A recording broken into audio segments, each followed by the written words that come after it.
Welcome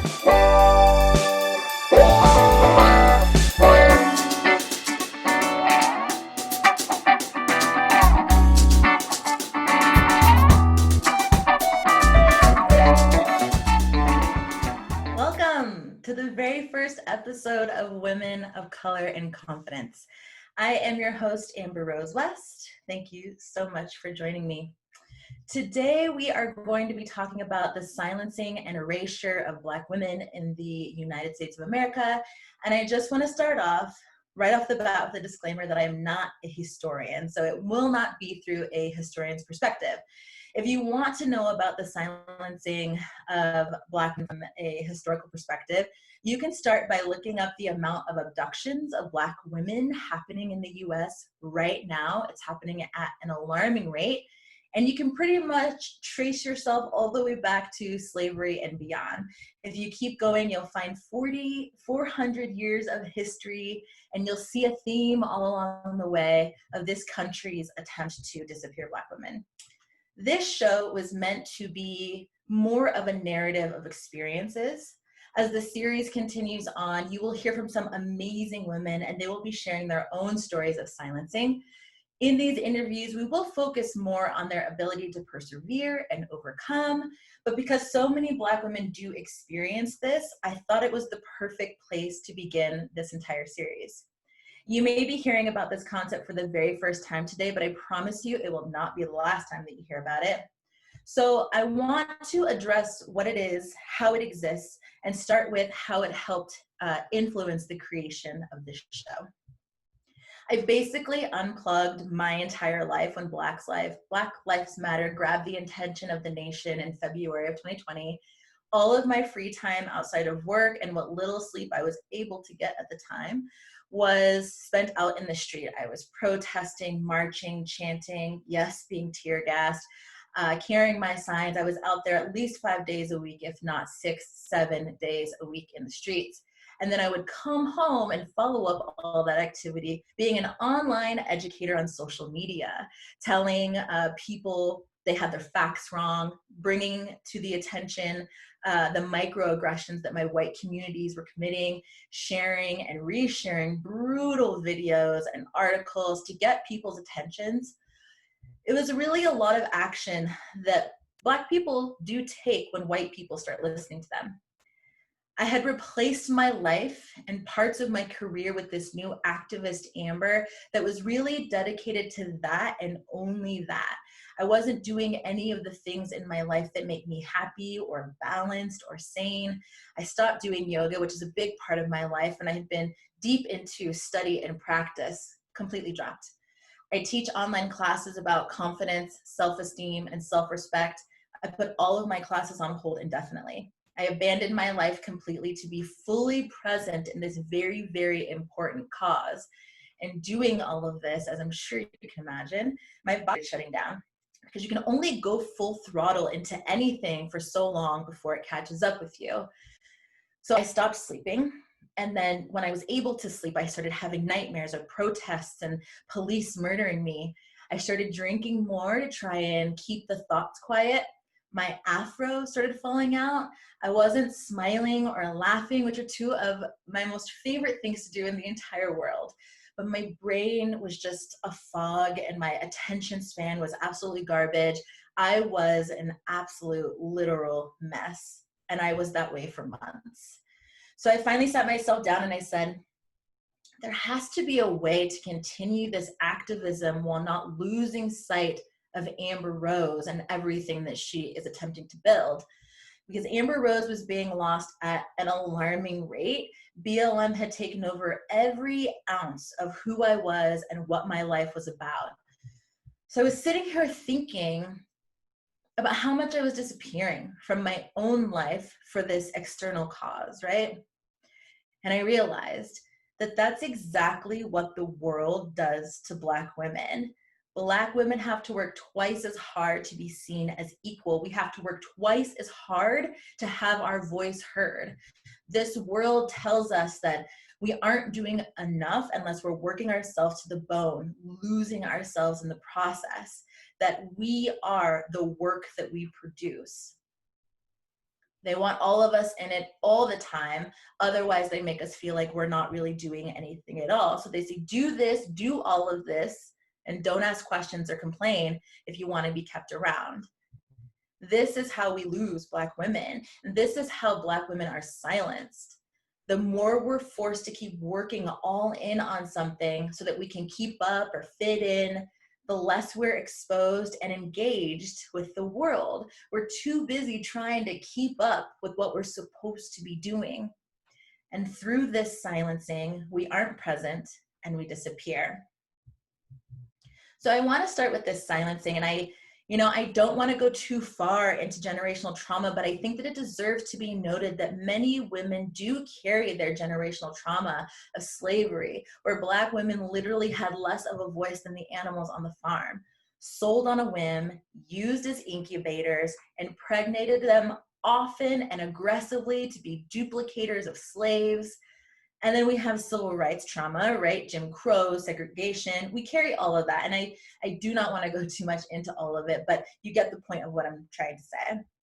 So let's fast forward to today, and let's start by talking about our girls. The silencing of Black women starts in grade school. The rate at which Black girls get in trouble at school for being loud or too chatty or having too many questions is much higher compared to white girls, who are often seen and classified as more quiet, submissive, and well-behaved. As a personal side note, this juxtaposition followed me all throughout school because I was and am loud. I was chatty. I had lots of questions. I still am this way. But when I was a kid, it usually got me in trouble. I spent half of grade school and most of middle school located at a desk that had my name on it in the in-school suspension room. See, Black girls learn when they are young. They learn this and this quietness and to not be loud and not be chatty. And it tends to silence them as they continue to grow up, especially when around white people, like what to say, what not to say, how to bite our tongues. It's a habit that forms and helps keep Black girls quiet so white people stay comfortable. So this silencing happens, we harbor it, we let it fester into a habit, and then when we break the bonds of that silence, white people try to punish us. I was reading an article in Bazaar by a woman named Rachel Elizabeth Cargill, who talked about how white people silence Black people when they feel uncomfortable. That silencing is what happens when white people start hearing the truth, and it bothers them so much to acknowledge that that is the truth. She referenced being reported at work for things that were unrelated to the workplace, but they were in an effort to get her in enough trouble that they would fire her. And it even goes so far as having people report her racially focused posts on social media so that the platforms took her post down. These are excellent examples of erasure, people trying to get her removed from work, and silencing from taking her post down on social media. As another side note, I've had both of these things also done to me, and I thought it was great that she put those as examples in her work. I think that most women have experienced these things if they have the audacity to speak up and start being truthful. Part of the reason white people have such issue when Black people start speaking up is because the truths that white people live by, the racially biased and damaging truths, uphold white securities and the privilege they've enjoyed for so long. White people want to look away and sometimes secretly report us for being liars because they can't stand the thought of their power, their authority, their ability to turn the cheek and deny these things when they start hearing Black people tell the truth about racism. When people start accepting the truth of racism, I think that there is a group that wants to course correct. And I believe that this is the beginning of Black people sharing that power with white people. It's called equality. And sometimes I think the nation that has for so long lived without it, without equality, scares white people more than the topic of racism. That's a whole nother topic for a whole nother show. So in order to protect what you have, which was built on lies, you have to do what you can to stop truth speakers from speaking up. And I want to bring this back around to Black women, because silencing Black people is one thing, but silencing Black women is a separate but very equal topic. I believe that silencing Black women has more to do with the fact that we, generally speaking, have been fetishized in this concept of the Black woman that American culture has perpetuated. You want to talk about going back to slavery? Let's go ahead and start there. We've been sexually fetishized as objects for a really long time. Back then, our bodies came from our power came from the ability of our bodies, whether or not we were in the field, or we were in the kitchen, or we were in Mass's bedroom, or we were Harriet Tubman running slaves to freedom. Our bodies were what we were, and really that's all it was back then. It's been a really rough sail to free us from our solely body perceptions, but we are more than our bodies. And it's been hard to get that into the mind of our nation, right? Voting rights, civil rights, the crack epidemic. Black women are the last on the list for attention and support, with most major issues usually an afterthought. Our creativity, our innovativeness, our smarts, our sexuality, our everything is now constantly commodified, appropriated, stolen from us. And then people have the goal to call us nappy and ghetto and dumb and hood rats. Even Kamala Harris, by her own colleagues, as she is running for vice president of the United States, got called a hoe because white men didn't like what she was saying. It always comes back to our bodies. They want to shut us up.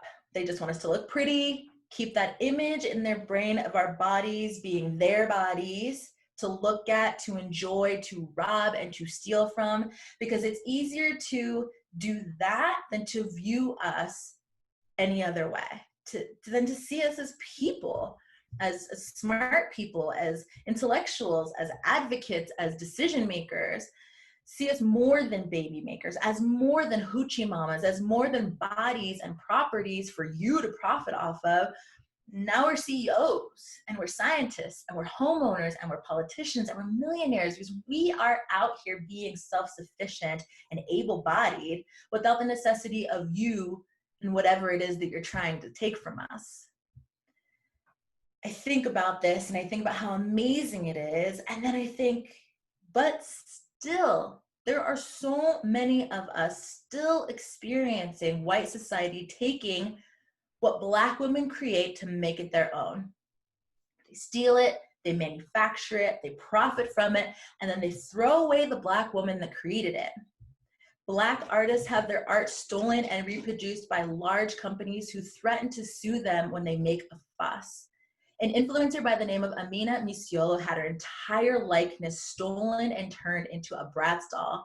And when she asked to be paid for her persona, they threatened to sue her so far that she would never win her case and then never get out of debt. Taylor Swift stole an entire performance concept from Beyonce. The Kardashians are out here literally glamorizing blackface. We give birth to our Black babies who are seen as the cutest little boys and girls, and then at some age it flips. So they are the root of all fear in this country. I mean, we can't even have our babies at this point.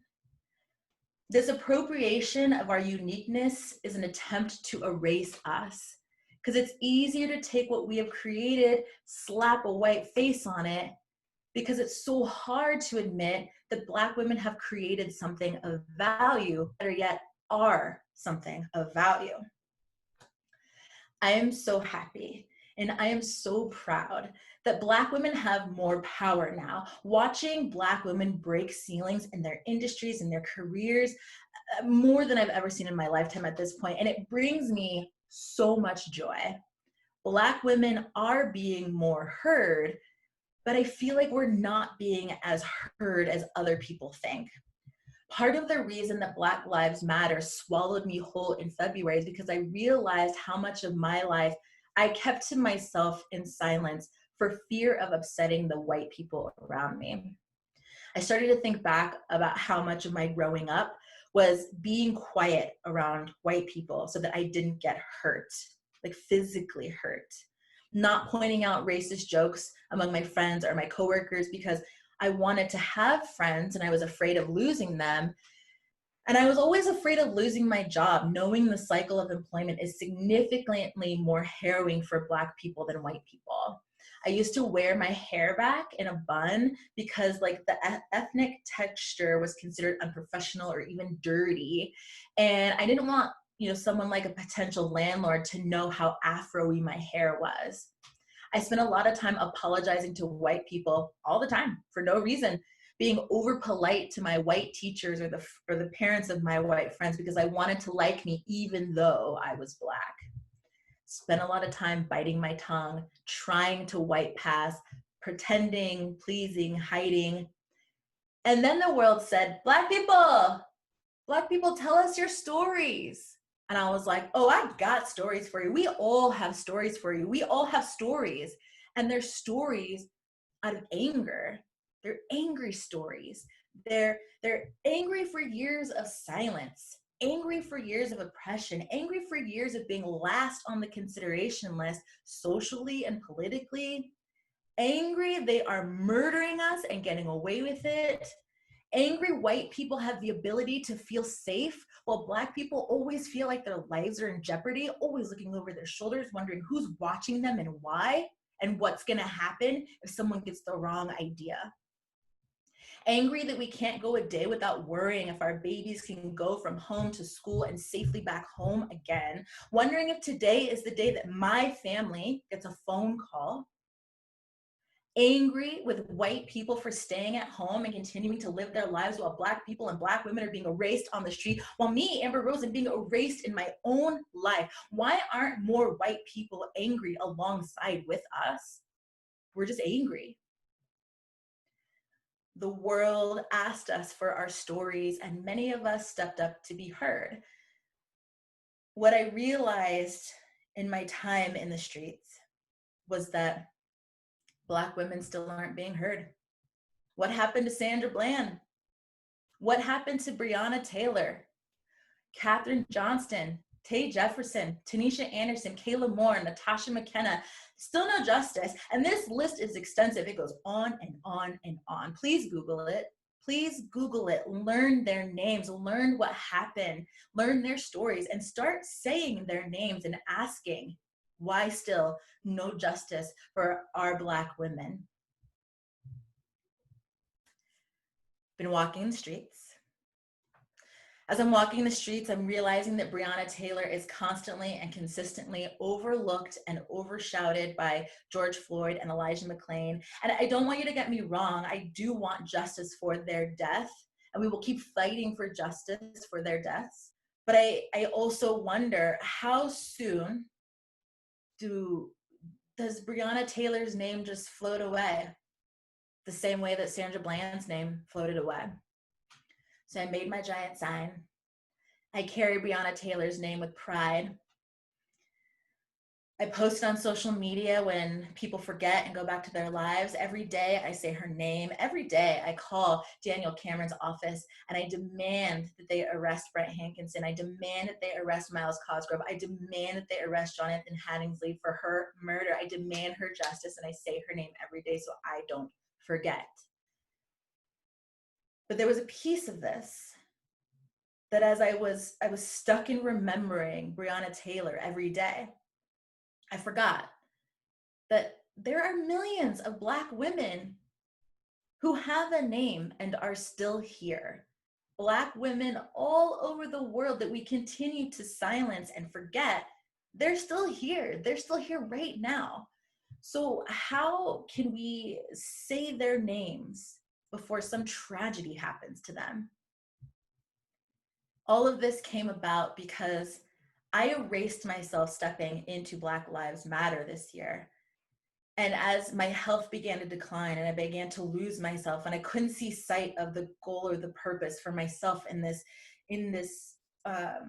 movement, I sat myself down and I said, there has to be a way to attend to this important activism without losing Amber Rose, without silencing and erasing Amber Rose, the Amber Rose that champions women to ignite their most confident selves, who advocates for self-care and self-acceptance and self-esteem, of being a strong present woman.